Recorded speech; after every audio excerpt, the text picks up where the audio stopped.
Let's talk about Canada's history with rejecting refugees. Immigration right now is a hot button issue. I totally understand if you're saying that you want to limit the amount of immigration to Canada. There are both leftist and right-wing reasons for doing this. But we shouldn't forget the history of Canada rejecting refugees and what that means. Like the Voyage of the Damned that was trying to leave Germany in 1939. When they were rejected at the US and at other ports, Canada decided to also reject them. Because we had really strict immigration laws. The Great Depression was happening, we couldn't handle it. Except no, turns out it's because of anti-Semitism. And of the people that we rejected, a bunch of them were lucky that they were able to land in different countries, but about 227 of them ended up dying. If we let them into Canada, none of them would have died.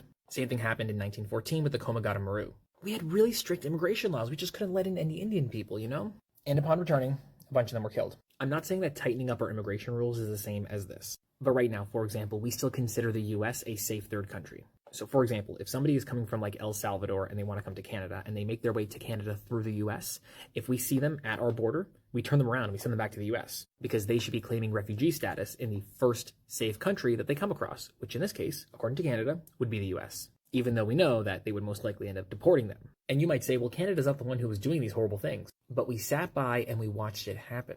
And so as we move forward into this next era of Trump, we need to ask ourselves, as Canadians, what do we want our country to represent? Leave your thoughts in the comments down below.